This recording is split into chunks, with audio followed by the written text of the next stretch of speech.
Hi, my name is Dr. Joanna Ravello. I'm the Director for Community and Organizational Development here at the University of Rhode Island. I work in the Office of Community, Equity, and Diversity. And largely what I do is I do a lot around staff training and development, faculty and staff training and development in the area of diversity, equity, and inclusion. So when I think about who I am in relation to my work, first I should say that I am a Black West Indian American woman, and I came to the United States in 1979 with my family, and I grew up on the Lower East Side of Providence. I went to Providence schools, public schools. I went to one private school for a little bit, but for the most part, went to all public schools. I went to Hope High School in Providence, and then I came to URI in 1992. And here's a photo, this for, just for interest. Here's a photo of me in 1992 with the oldest living alumni at the time, Lorenzo Kinney. And I remember my resident hall coordinator, excuse me, the resident hall director said, URI is, URI, I think it was the alumni office, or I can't remember which office it was shooting photos, and they wanted to know if some students of color in particular would be interested in taking these photos, and it would appear on the alumnus magazine.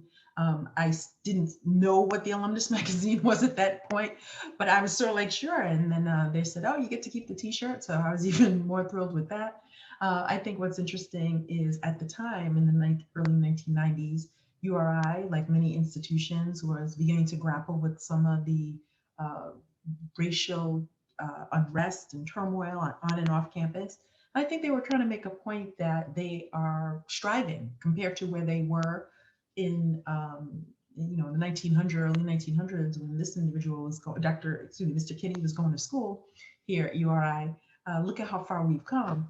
And right on this photo was taken on the URI quad, Durango, and the T-shirt I'm wearing has a photo of Green Hall. It's an image of Green Hall, and ironically, that's the building where I work now. And I never would I have imagined that I would be working at the University of Rhode Island, let alone working on issues of diversity, equity, and inclusion on campus. And so my career trajectory, I've been asked to talk about three things. I've been asked to talk a little bit about my career trajectory, particularly through the lens of being a woman of color. I've been asked to talk a little bit about maybe things I might have done differently. And then I've been asked to speak to what advice I would give to either students or alum of color as they navigate the job search. So these are three amazing questions. So let me start at the beginning in terms of my career trajectory. I started working at URI in uh, 2000, literally in 2000, in January of 2000. And I had done graduate assistantships prior to then at URI. I had even done internships here at URI. In part, I stayed close because my first semester I had a child, so I was navigating being a single parent while I was trying to navigate the world of work. But anyway, in 2000, I applied for this position in a program called Talent Development. It's a special admission and retention program that started in 1968. And I was actually a student in the program, right? So opening came up and I thought this was fantastic. The idea of being able to give back to not only the program that I came to URI through, but to give back to students of color like myself who are navigating a predominantly white institution, like how I had navigated, it meant a lot. It meant a lot. I knew I wanted to, at that point, do academic advising. So prior to that position, I had went through the URI College Student Personnel Program, and that enabled me and equipped me with some of the foundational and theoretical and philosophical foundations of higher education and so forth. And so I was able to apply for this position in talent development. And I actually stayed in that position for 16 and a half years. I had multiple positions within there. So for example, I did academic advising where I met with students of color I had a caseload of anywhere from 100 to 150 at any one time. And I would meet with them weekly. I would talk to them about their career goals. I would help them pick majors, help them with their curriculum worksheets, basically working with them to help them stay on track. And I got to tell you, as a woman of color, there was nothing more liberating for me uh, than to help other people of color to navigate systems, higher education systems that I was navigating with the help of my talent development advisors.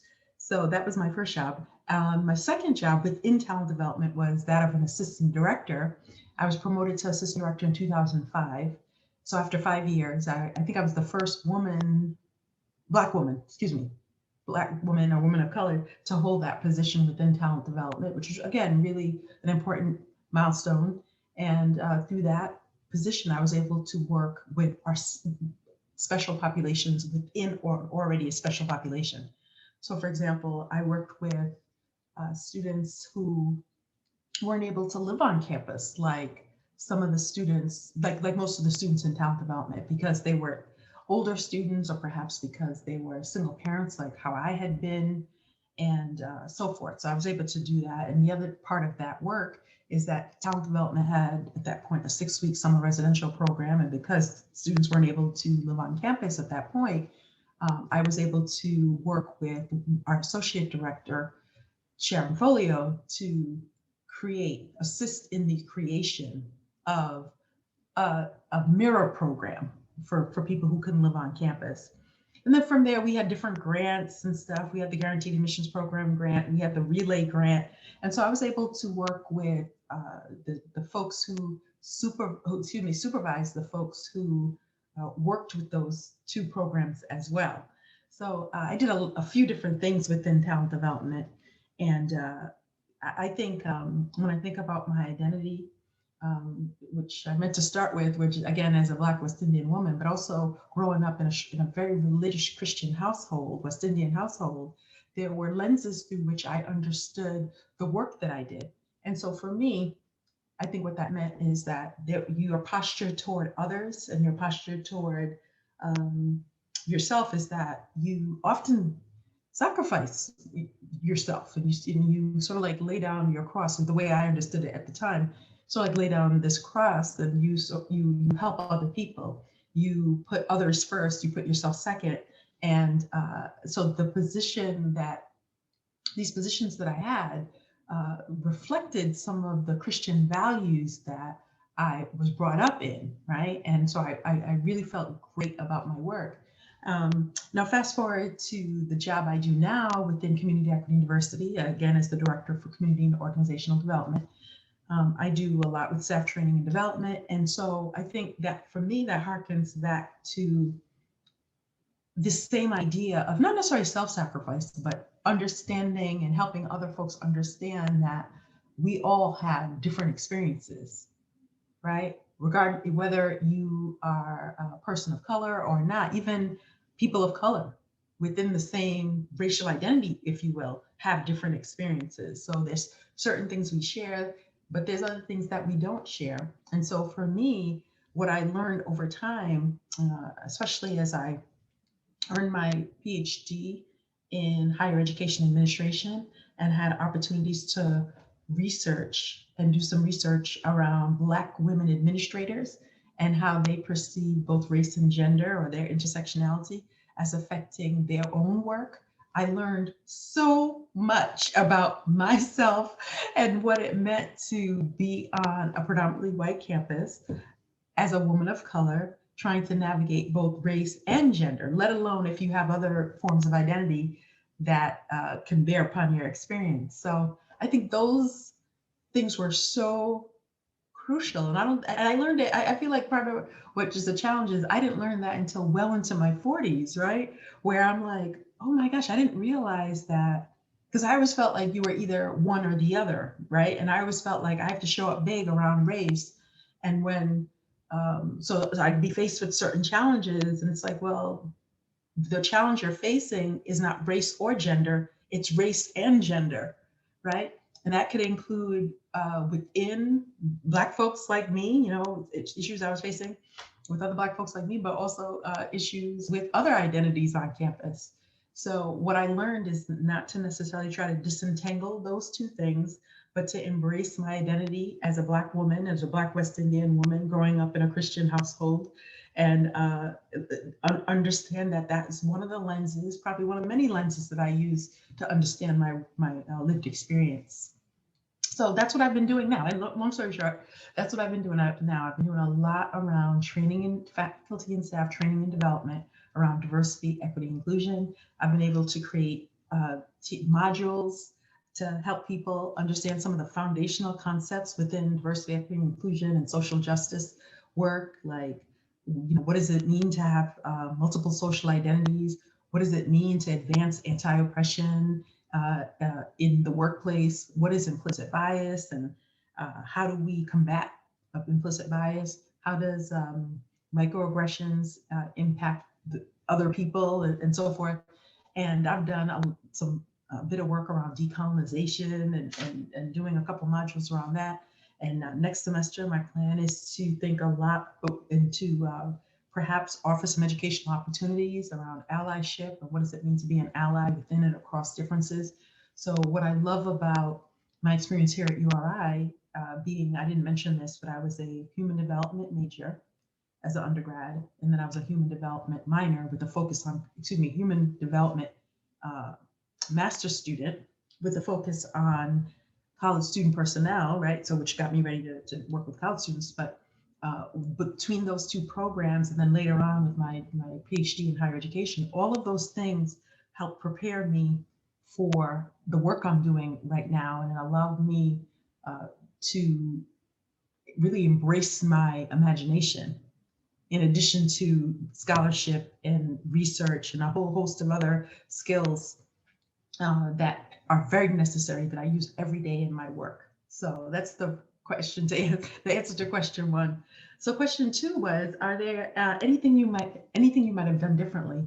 Well, one thing I am working on now is to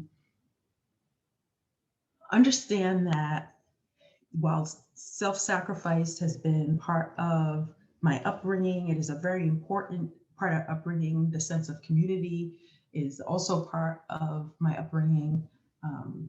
Putting oneself second, operating out of compassion, all of those things are important.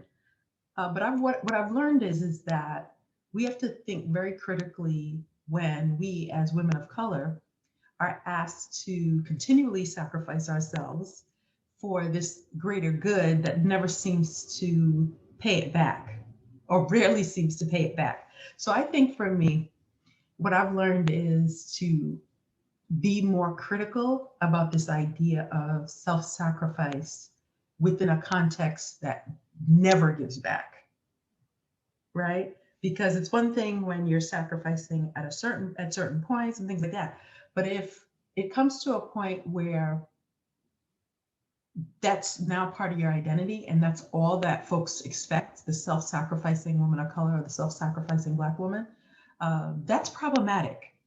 It's oppressive.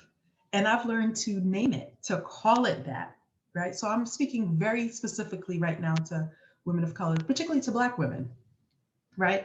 About what we are told, many of us, not all of us, but what many of us are told as we grow up about what it means to be a strong woman, what it means to be this giving woman, what it means to be the backbone of the family.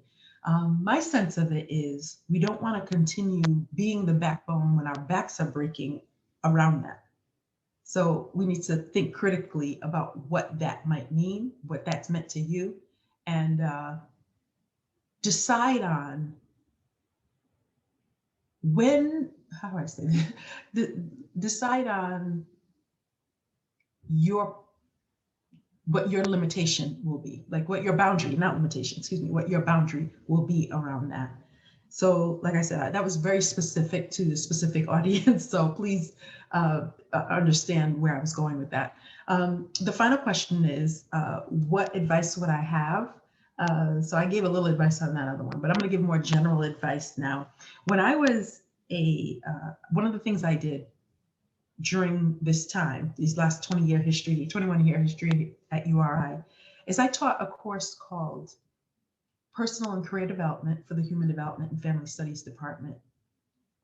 And that course, part of that course focused on four things. It focused on values, interests, personality, and skills. And a lot of career type courses focus on those four things. But I want to underscore how important those, did I say five, four, those four things: values, interests, personality and skills. Values, because we need to understand that when we're faced with choices, particularly within the sphere of career, whether it's to take a job or not take a job, take a promotion or not take a promotion, move or not move, a lot of those things can be understood through a value system. What is important to you is, let's say, location, where you work important, being close to family important, is money important, right? A certain salary range, is opportunities for promotion important, is opportunities to be independent, are those things important? So all of those things, those values, can, once you jot them down, as opposed to like waiting until you are about to make a decision when the pressure's on, maybe to jot some of that down at the beginning.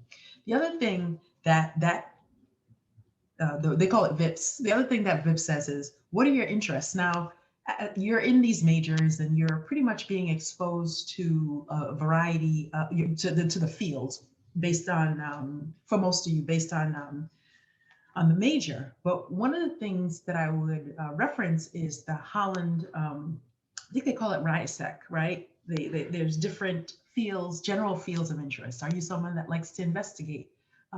More towards like science? Are you someone that is more artistic? So you would go more toward careers that are artistic. Are you more towards social? So you go more toward careers. So anyway, check that out. But I think that might provide a lot of meaning for folks who are trying to find sort of like an area of for your career, right? So, for example, if you are into more of artistic, right, it may not mean that you are painting all day, which is fine and that's great. It might mean that there's other artistic forms that you can get into, other types of job. Maybe you can teach art at a high school or teach art at a elementary school, right? So take a look at that. The other thing has to do with personality. And one of the things for me is tend to be very introverted, but I'm a social introvert.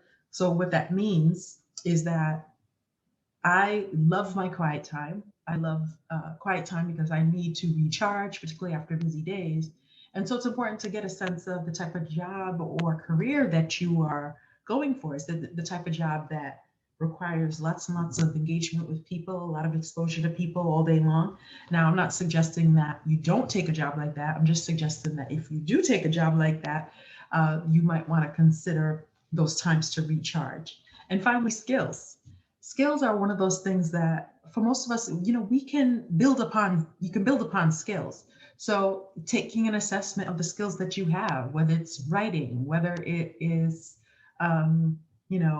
oral presentations, whether it's some kind of visual presentations, Microsoft, whatever the computer skills, whatever it might be, but taking an inventory of the skills you have and being able to describe in a job interview what those skills are. Skills can be built upon, and some skills are scaffolded. So you might need this skill before you can get that skill. But the key here is to know what the skills you have, and be honest about what that is.